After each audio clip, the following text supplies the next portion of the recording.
Hello everyone and welcome back to my Let's Play Pesterquest.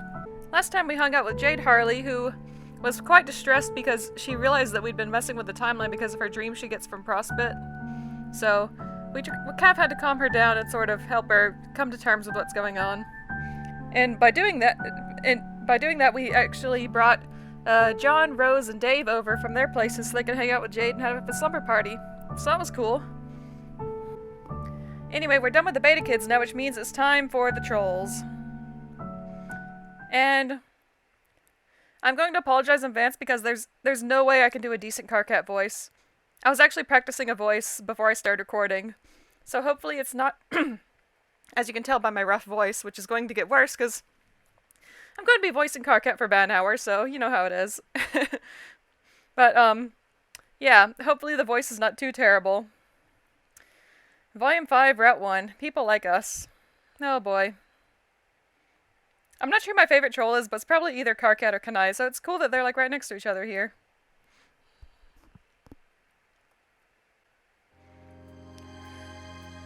Confident that your new friends are safely sleeping off a rowdy night full of snacks, video games, and taxidermy, you turn your thoughts to dreams. Jade's dreams. That fascinating, shining place that feels familiar the way, well, that a dream does. Frostbit feels like the place you should be right now. You've got a brand new zap sense, but it hasn't failed you so far. It's allowed you to befriend several emotionally volatile teens in precarious home situations. These powers won't let you down. So you zap to the dream world. Turns out you can fly here. Red. You drift around for a little bit, admiring the glittering towers, waving lazily to all the various dream NPCs, until you come upon a dome with an open window. Inside, a troll boy with nubby horns and a silly outfit lies curled up in his dream bed, sleeping soundly. Hi, Karkat. Aw, he looks so peaceful. You imagine this is a very peaceful troll boy. Well, perhaps it should strike you as strange that you immediately know what this alien's race is, but nah, you don't have time for that. Abruptly, the boy vanishes. Oh shit. Yep, this is Karkat's room. You follow him without hesitation. Zap. Luckily, your powers seem oriented to specific people rather than places. You figure it's because this is a character-driven narrative. You find yourself in a dim respite block, and we still know the troll words for everything. There's a bookshelf and a desk and clothes hung up on pegs on the wall. But instead of a bed, there's a small tub of green goo. Huh. Oh, he's so cute. Oh boy, Karkat voice. I'm gonna try my best. What? The fuck? A gravelly voice tinged with mania crashes over you in a furious wave. You reel back from the onslaught. See, I can't do gravelly voices. I've never pulled it off yet.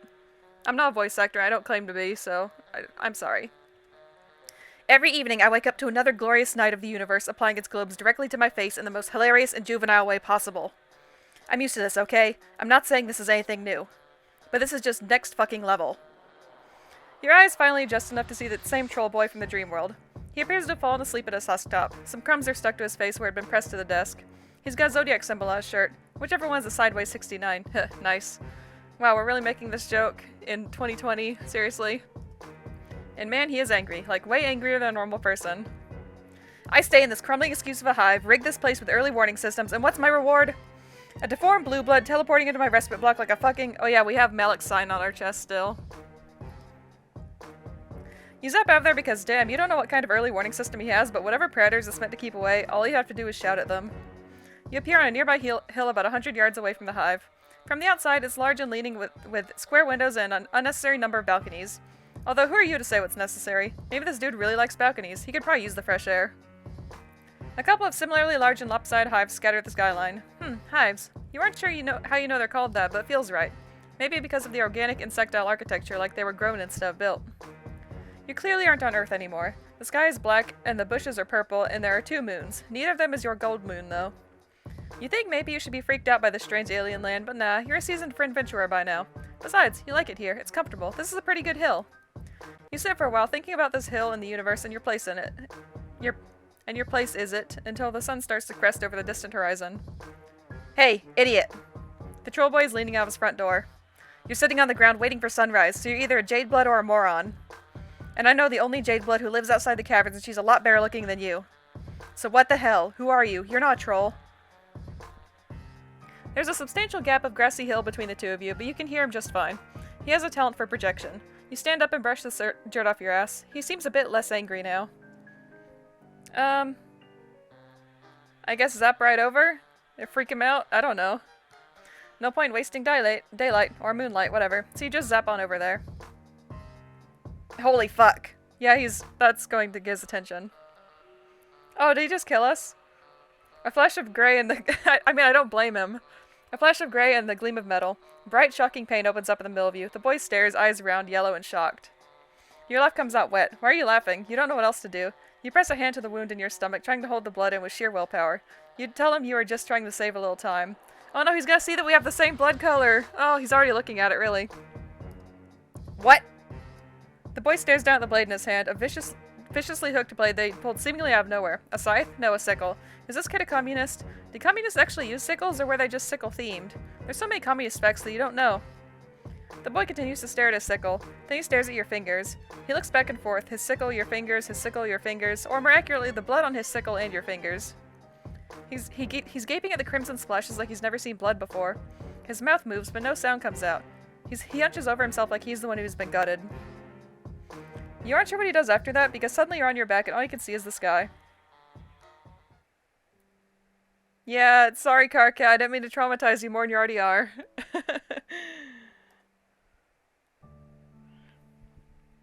Well, that could have gone better. Let's try again. Take our sweet time. You walk leisurely down the hill. The heat from the rising sun washes over your back and you speed up. That sun is bad news, you just know it. You start down the hill. Light bleeds further across the horizon and your face gets a little less leisurely.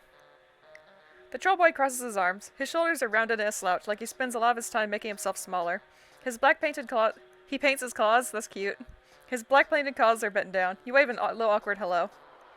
He rolls his eyes and grabs you by the arm, grip surprisingly strong. He tugs you underneath the shadowed overhang of a balcony. Okay, asshole, what were you doing watching me in my dream like some hornless cast-posing pervert? I can't even retreat into unconsciousness anymore, is that it? I won't even slide into the nascent relief of death without an alien stalking me? Did one of my friends put you up to this? Was it Solix? Everyone's favorite pastime, make Karkat's life even more of a constant, effervescent shit show. You tell him, Karkat, that's not like that. You don't know anybody named Solix, and you didn't mean to be creepy. You just found him, liked how he looked, and decided to follow him home. Wow. Karkat's thick eyebrows creep upward. Okay, you know how that sounds. But you really didn't do it to be weird. You did it for friendship. You crave it, like a mineral. Wow, very normal, Mr. Magic. Okay, oh, but you are magic. Okay, maybe not you specifically, you don't want to brag, but you can do some pretty magic stuff. Karkat looks incredibly dubious, even more so than Rosehead, who you might have described as politely incredulous. You consider explaining to him all the wild stuff that Jade told you about, games and destiny and such things, but you really can't imagine what any of that has to do with this grumpy alien boy. What are the chances? You tell him you can prove it. You can bring him to visit one of his friends. You're so awesome at bringing friends together. You could visit Solix, was it? Karkat makes a noise like a tea kettle being punched. I love Karkat. He's wonderful. Hell no. That nook biter would self-immolate if I interrupted his coding. You wonder if that's a euphemism. Maybe Karkat just likes scare quotes. I think he does. I don't have the energy to grubsit his freaky, deformed bulges today. Okay, then where's he want to go? Does he have any more friends? I wouldn't call him a friend exactly. More like an endless burden I've been cursed with by the slithering eldritch gods of the outer reaches. If I didn't occasionally check up on him, he'd space out so far he'd hit hard vacuum. Are we gonna check on Gamzee? How do we do this? You're actually not quite sure. But you don't want to backpedal and suggest to this cool, angry troll boy that you don't know what you're doing. Do I just... His hand kind of hovers near yours. Hold on. You could hold hands, but you don't want to be too forward. You could also just hold him under the armpits. I think that'd be more awkward. Thank you, Karkat. You think holding me under the armpits is less weird than holding frond stumps? Yeah, sort of. Karkat puts an awkward hand on your elbow. Then he frowns and pushes up your sleeve, laying 3 fingers against your bare arm. You good, dude? He doesn't have physical contact much.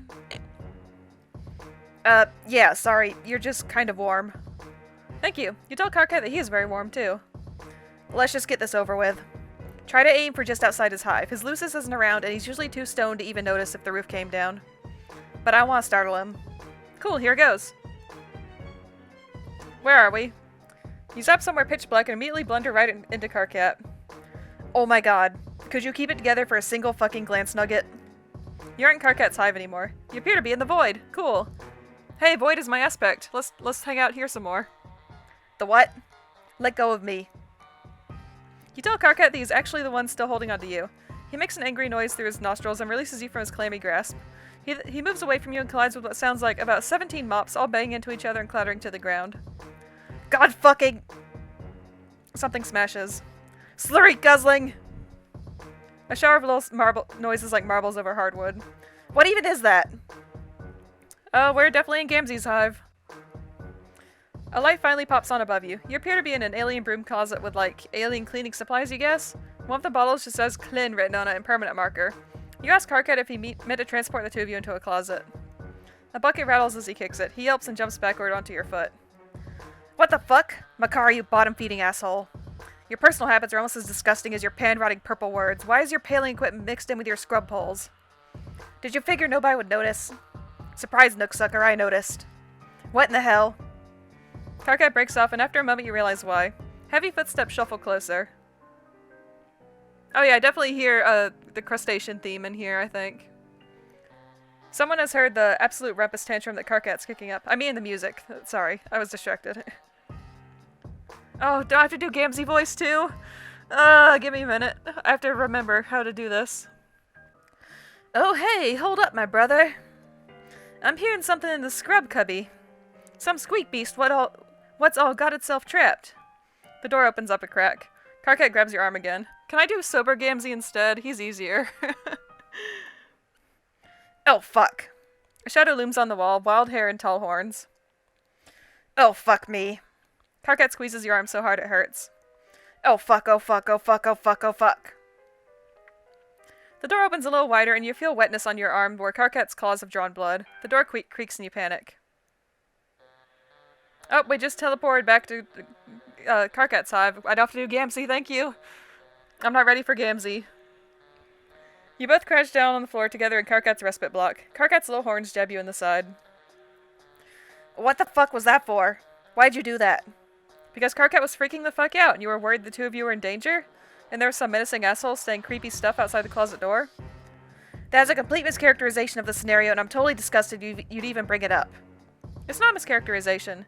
He was totally losing it. Look, he was clinging onto you so hard he even drew blood. You show him your clawed up arm. Karkat's reaction is immediate and overblown, which you are beginning to gather isn't out of character for him. He starts vigorously examining himself. He appears to be checking for injuries. He thinks it's his blood. No, you insist, he's not the one bleeding. You are. He's so covered up in jeans and sweater that you have no idea how he'd even get cut in the first place. What? This is your blood? Yeah? What's the big deal? Besides the fact that he totally just scratched the shit out of you. You're willing to let it slide, though, for friendship reasons. You figure this might just be the way he greets people? It's also kind of fucked up. Maybe you should just leave? Wait, what? Now you're just going to zap the fuck out of here like nothing happened? You can't go out there. It isn't safe. Not for people like... Karkat pulls himself wearily to his feet. He's still looking at you like you're a bomb that might go off if he steps wrong. Slowly he extends his own palm and draws a claw across it. Crimson blood beads up and drips to the floor. It isn't safe for people like us. Clearly something is happening here and it's probably a really deep and affecting moment, but you're just not sure what you're supposed to do. You bleed, he bleeds, both of you bleed. Sweet, blood friends. You can fuck with that. How did you get a Cerulean's hoodie? Did you bag yourself a high blood Moirail? Now that you've established that the two of you do indeed both have blood, Karkat appears to have warmed up to you a lot. He even offers you something called grub juice, which you're pretty sure is just Coke, except not as sweet. It's almost a little salty. You take a tiny polite sips and then pour it into a dead plant as soon as Karkat turns his back. You tell him that you aren't actually sure where you got the sweatshirt, you were just wearing it when you woke up. You don't even remember where that was. You just know you were standing in front of John's house and you were wearing this hoodie, and you knew it was important but not why it's important, possibly because it keeps you from being naked. You didn't even realize it belonged to a cerulean, whatever that is. Karkat's looking at you like you aren't making much sense, which is fair because you really aren't making much sense. So you're a mutant blood alien with amnesia. That can also teleport. Yep, oh and you can time travel too. Don't push it. Karkat sits down at his desk and hits the spacebar on his keyboard. We could probably figure out whose cast sign that is. Well, not us specifically, unless you've got some incredibly unlikely and well-honed husktop skills. You've got no husktop skills, honed or otherwise. Yeah, I'm not fucking surprised! Here, just give me a second. Don't break any of my shit. I have to, like, clench my abdominal muscles every time I do Karkat's voice. It's kind of fun. You take a glance around the room, making sure your arm's behind your back so to make absolutely sure you don't break any of his shit. His room is surprisingly tidy for someone as scattered as Karkat, mostly just weapons and movie posters. It all has the air of someone who doesn't plan to live in a place for very long. It feels temporary. Karkat is typing furiously with his mouth pulled into a little frown. That's his default, it appears. Every so often, though, he'll throw glances at the cuts on your arm. He really is hung up on your blood. Oh, I have to do Solok's voice too now. Oh no. Good news, Captor. Tonight's your lucky night. Finally, you get a chance to put your money where your dribbling snaggletooth flap is. I need you to do something for me. KK, if this is more whining about the team leaders, I don't want to hear it. You just don't have the qualities necessary for this sort of scenario. And if you're just here to start some sort of slap fight with wiggers, then you should probably go fuck yourself. Because I've got actual work I need to do tonight. I am so sorry about my voices. I have no idea what I'm doing. Oh my god, who gives a fuck about a game already dug out of a hole in the ground? And what actual work? Like, I even believe that for a second. You mean the actual work of touching yourself while sobbing into your Recupera-kun? Yes, hilarious, but can we skip the foreplay for just one time in our lives? All that's going to happen is you saying something you regret and then cry typing over whether or not we're still friends. Okay, first of all, fuck you. I don't have time for any of your pathetic burns dunking me into a carton of weak sauce. There's actual real serious shit going down. Well, now that we've wasted like 2 minutes telling each other how busy we are, what the fuck do you want? I need you to check something in the Imperial database for me. Cast records. And I want you to do it without asking me why I need it. Deal? Wait, what the fuck, KK? Absolutely no deal. You didn't even try to make a deal. You just told me to do something incredibly illegal and dangerous. Why do you need cast records? You think ancestors are bullshit. Ancestors are bullshit. Fake night dream nonsense for kids who hate themselves and want to experience a connection to something better than they are. Face the facts, bulgeweeds. There's no way any of us are descended from anybody that matters. Then why the hell do you want me to risk getting cold for records if it's a bunch of bullshit that doesn't matter? I might have a death wish, but I'm not suicidal. So either tell me what crawled up your nook and laid eggs in there, or let me get back to work. Okay, fine. I'm only telling you this because we're friends and I trust you. There's this person in my hive. Person? Yeah, they aren't a troll, but they aren't a drone either. I figure they're an alien, but they've got a cerulean sign and we're trying to figure out where it came from. Wait, they aren't a troll, but they're cerulean. Sorry, KK, I'm trying to wrap my pan around this, but I'm pretty sure you're fucking with me. Oh my god, could you just run this? Give me a second. Hey, you didn't typo. There's no 2 there. Somebody made a typo. There's another one right here also, by the way. Give me a second. Okay, nobody's had this sign or cast name in a while. Ask your new alien friend if they know the name Adalov. I think so. Malik Adalov, right? Hey, do you know... Oh, what the fuck?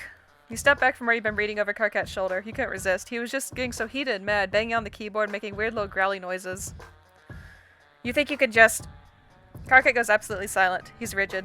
If he'd been a cat, his hair would be standing straight up. You ask him what's wrong and he shushes you so loudly you almost fall over from shock. You strain, and in the distance you hear strange, staticky whirring. Suddenly Karkat explodes into motion, grabbing your arm and pulling you off his respite block and down the stairs. In the living room, he tugs a thick black blanket from off the back of the couch and pulls up the rug in the center of the room. Beneath it is a trapdoor. What the hell is... Be quiet. His movements are quick and panicky, but also methodical. His jaw is set and his eyes are hard as he unbolts the trapdoor, gives it a hard yank to loosen it, and props it open. Beneath it is a rectangular pit in the foundations of the house, the size and shape of a shelled grave. This isn't the first time he's done this. You doubt it's even the 10th. So far, Karkat has struck you as a little bit ridiculous, but now there's something fierce burning in him, something angry and distilled. The sound comes again, closer this time, and you see a hulking shadow out the window, huge and menacing and armored. I gotta say, my normal speaking voice feels really smooth after doing Karkat. Oh, he looks like the Sufferer! Karkat yanks you down to the pit with him and wraps the 2 of you in the blanket. Then he closes the trapdoor and you are plunged into a darkness so absolute it's like you've stopped existing. What the hell is going on? A drone. Karkat's face is squished against your shoulder. The fear in his voice shudders you to your bones. It's just a routine check. We should be fine down here. My Lucis dug this. It hides the temperature. The temperature? Of me. Of us. Of our mutation. You don't understand, but... Oh, he's so scared. Can I hug him? You don't understand, but that doesn't stop you from being afraid. Impossibly heavy footsteps land on the floor above you. Karkat trembles. God, you have to do something. Wait it out. If we flee, things will just get worse. We'll be fine. Karkat mutters it to himself again and again. We'll be fine. We'll be fine. This always works. There's no reason to... Oh, crap.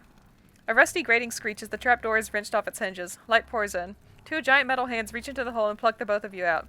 Karkat wiggles and bites like a cat trying to get free. You don't have the chance. The drone tosses you bodily out of the way. Your head hits the wall and everything goes a little strange and streaky after that. Oh, wow. What happened? Karkat, your hive, no. And we're in the sun, too. When you come back to yourself, you're outside in the blazing morning heat with Karkat crouched over you. Did the two of you escape? Yeah. His voice is hollow. There's crimson blood smeared over his sweater and up his chin, and you realize it must have come from the reopened cuts on your arm. Karkat must have carried you out of the hive. Well, thank you. The hive. Behind you, Karkat's house is in flames. The heat of the fire combines it with the heat of the sun until it feels like the two of you are standing on the edge of hell. Oh my god, did the drone do that? No. My Lucis did. I told you I have early warning systems. He gave me a chance to get out before triggering it. Is he okay? Karkat gives you a look of utter disgust. He gestures towards the burning hive. I very much fucking doubt it. Okay, but the drone is dead, right? So he's safe. Karkat releases a creaky wheezing sound that takes you a moment to realize is a laugh. God, you really are an alien. Where are you even from? It sounds so relaxing. That isn't the only drone, you freak of nature. It's seen my sign. It's heard my voice. I'm on record as Cole on site. There's absolutely nowhere for me to go. Shit, okay. Well, what about his friends? You really don't think Karkat is in any sort of state to make decisions, so you make an executive one for both of you. Also, it's hot as shit out here, and your delicate skin is already starting to burn. What had that friend's name been? Solix? You take Karkat's hand because the two of you are beyond holding each other under the armpits at this point.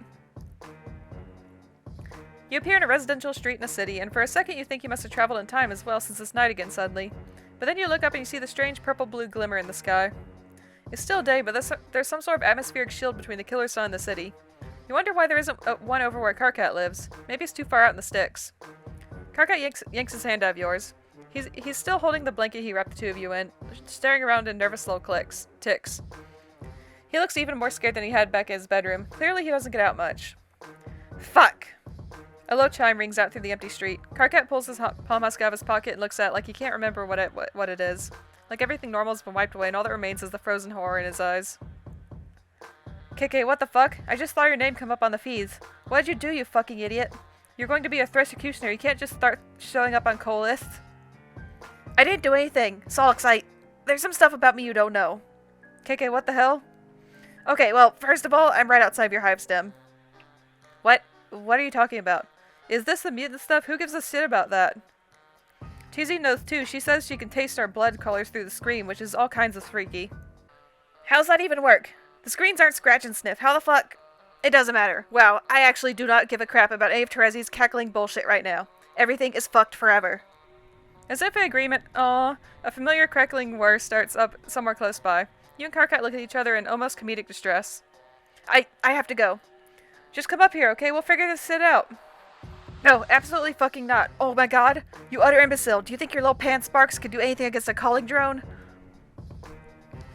I know you have a death wish, but I'm not going to assist you in a hysterical shit-fit suicide. You don't know anything about me or my death wish, KK. Come upstairs. No! Don't make me tell you how much I hate you. Karkat throws his palm husk at the pavement, shattering the screen. Tears drip off his jaw in blurry streaks of red. Get me out of here. And don't you dare ask me what's wrong. You don't. You get him out of there. 2. All over. Locale to locale. You take a grand tour of Alternia, a place you shouldn't know the name of, but you do. And everywhere you go. We were back at our hideout tower a second ago. You hear that telltale grating whir. Karkat was right. Wherever he goes, the drones follow. After a certain point, it just becomes routine. You teleport to a random location, and the two of you just sort of loaf around until you hear the sound in the distance. By the time the sun starts to set, you are both exhausted, must have zapped all over the planet. You find yourself back on the grassy fields, most likely somewhere near Karkat's demolished hive. Smoke hangs fetid in the evening air. Karkat's eyes are dull. His hair are twisted, massive curls so thick they look like twisted wire. I figured out why the fucking thing didn't work. What thing? He shakes the blanket which he's been holding onto all day, the last remnant of what is most likely by now just a smoking wreck. With two mutants in there, we were too warm. Years of perfecting my hiding like an oink beast from the slaughter technique, and it's all decimated by some clueless asshole in a hoodie. Just Karkat out here having a normal one. Getting fucked up the waist chute by the inexorable march of fate in the universe. I meet someone with the same disgusting deformity as me and they immediately ruin my life. This is why I don't let people into my hive. Karkat. There's so much hatred wrapped up his voice and his words, and you don't think it's hatred for you. You ask him what you can do. You want to fix this. I think you've done enough. Karkat bundles himself up in the blanket even though it isn't cold. He turns away. Game over. Sorry, Karkat. I kind of ruined your life. Alright, let's try and make it better. We're gonna flee. So, you're a pretty tolerant kind of dude. You're generally down for whatever, but lying in a shallow grave while a troll boy digs his nubby little horns into your ribs and a mechanical monster stomps around upstairs, that's kind of a lot even for you. So you do really the only thing a responsible friend can. You get your friend the fuck out of Dodge. Oh yeah, we can teleport. Did we bring Karkat here? What? Oh my god. Oh my god. I feel I have to disclose that I'm a major Dave Cat shipper now, so that's a thing, yeah. Also, how did you boys get home? Or how'd you get to Dave's apartment, at least? Oh, I have to do all three of their voices now, don't I? I have major respect for actual voice actors. It was really cool of Jade to have us all over. I just realized that my John voice and my Karkat voice are pretty much at like the same level, but one is like more intense and the other is more like light. It felt like a birthday present, kind of, especially since all my other presents got lost in the mail. Actually, the only one that didn't get lost was a little Monsters poster my dad got me. He gave it to me a week early, almost like he knew that something weird was going to happen to the rest of my gifts. Sure, yeah, I'm happy for you, dude. Cool that your dad got to your unbelievably crappy shit to you before it got thrown in the little garbage where it frankly belongs. But why are you wasting any part of our valuable word count blabbing about your fucking little monster poster? Who actually cares? I don't know, I just figured some people might want to know about it. Whack. Oh, hey. Dave and John are propped up on the futon, gaming the way only bros can game, i.e. with several bags of chips and a mostly empty 2-liter of Mountain Dew on the couch between them. Yeah, dog, saving room for Jesus and snacks. Oh, hey, Mr. Mailman! You wave hello and try to catch your breath. You're a little unbalanced from the brutal shift between being buried alive to a chill Texas day with just a couple of guys being dudes. Wait, how'd they even get back from Jade's? I know, right? Oh, right, yeah, turns out her dog can teleport. Wild, right? Who knew? I don't think Beck can time travel, though. So don't worry, you aren't going to be out of a job or anything. And I'm probably going to ask you to zap me back to my place before my dad realizes I've been gone this long. I don't think he'd call the cops on you, but I just want to be on the safe side. And by the way, who the fuck is that? That's your future husband, Dave, okay? And is he like... okay?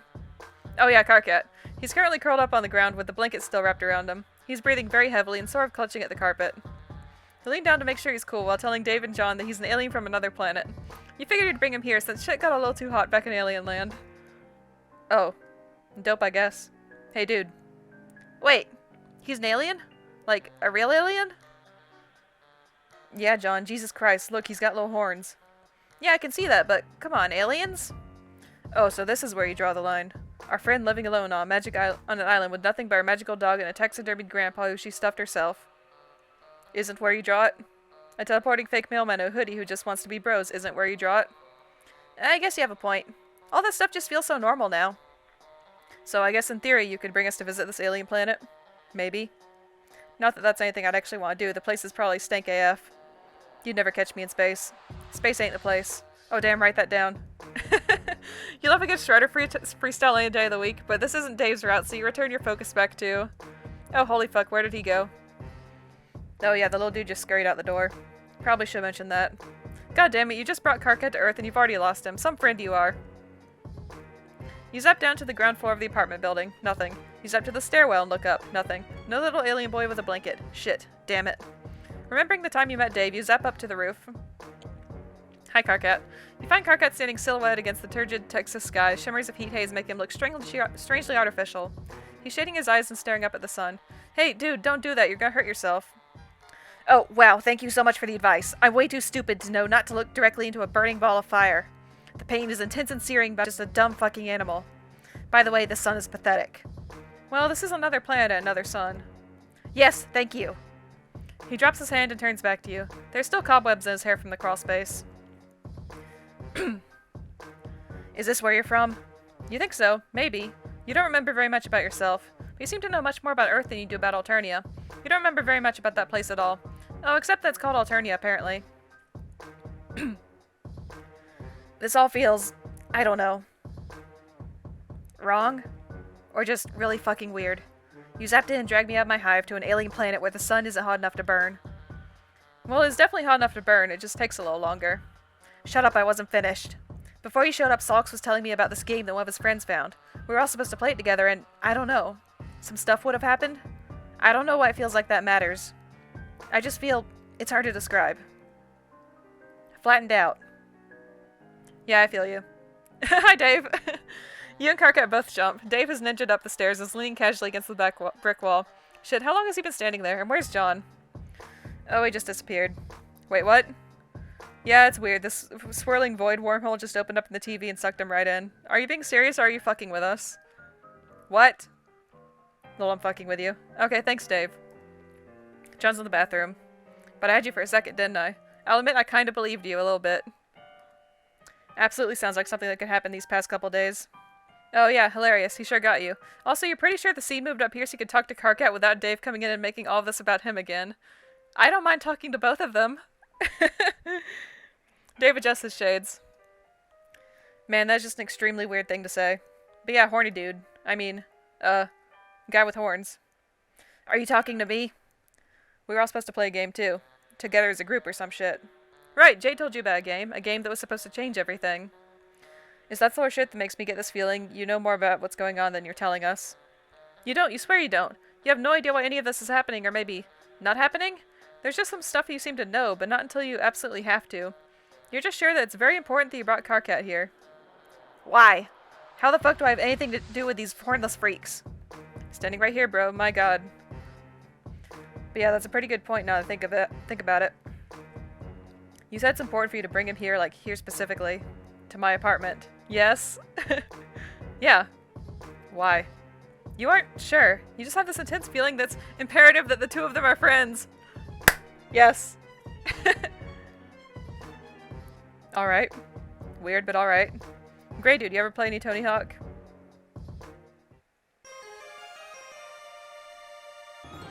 This is officially my favorite ending. Okay.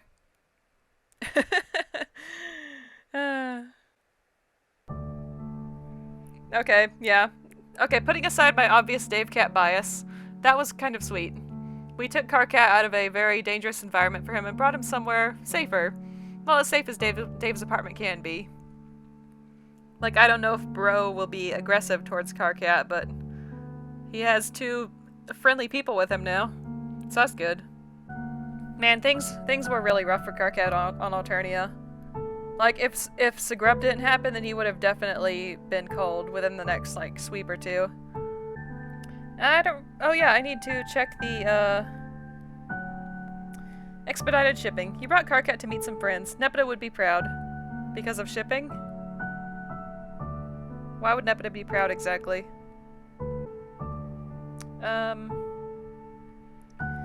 Suggestive themes, parental death, suicide mention, state-mandated murder, blood, and swears. Yep.